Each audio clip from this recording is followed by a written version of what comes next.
Good morning, gentlemen. We're on our 10th segment of the series of Think Before You Speak, the laws of Shemirat Halashon with clarity. Lilu Nishmat Hafetz Chaim, Zechet Tzadik L'Bracha, dedicated for the Yeshuot Gdolot, for our Chabura, along with the Yeshuot V'Niflaot of Klal Yisrael, and specifically for the Yeshuot of Chaim Davido ben Chayesara and for Shemirat. Today's halacha is titled, Judging Favorably. Now this is a very common and a very popular halacha. In an American society, we have this saying that seeing is believing. In Judaism, we know good and well that what you see in this world is never what you get.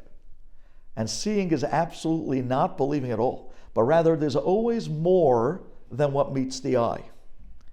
And therefore, a lot of times we find ourselves living in a very judgmental society when we should have already picked up in life that seeing is not believing.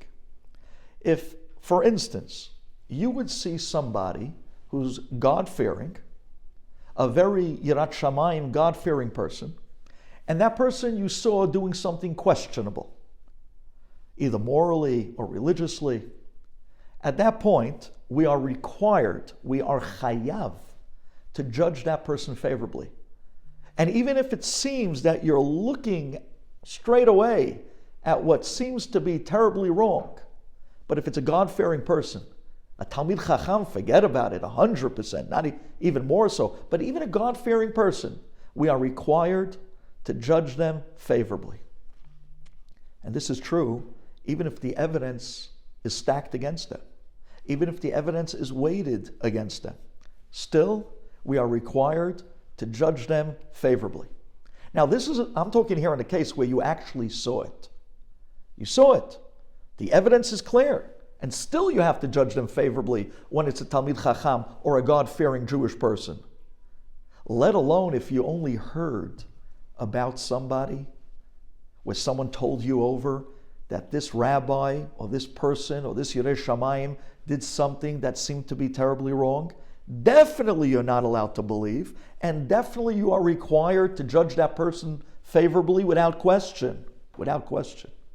What about if instead you've witnessed someone who's mediocre religious? You know, someone who does slip up every now and then.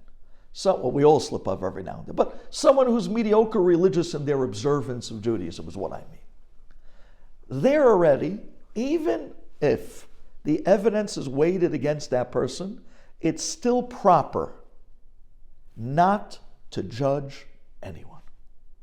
And this is an amazing thing. Look how important it is to hold judgment, just like you would never want to be judged by anyone else. Don't judge other people. Now, we're talking here clearly about the concept of judging.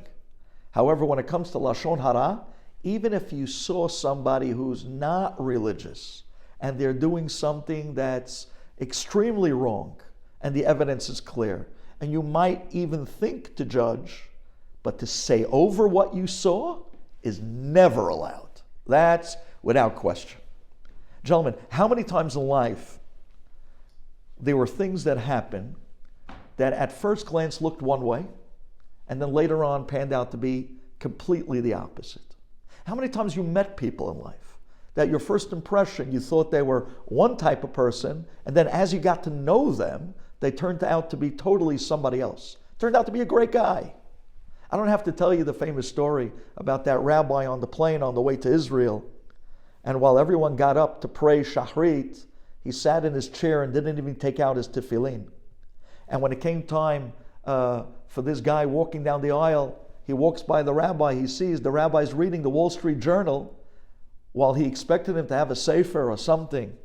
And the story goes on and on. I'm not here to tell you the story, but I am here to tell you the end. Because when this guy who's watching the rabbi, not davening, not learning, not nothing, and he's saying to himself, this is supposed to be a big rabbi in our community. Wait till I get home. I'm going to tell people. I had my eyes on him.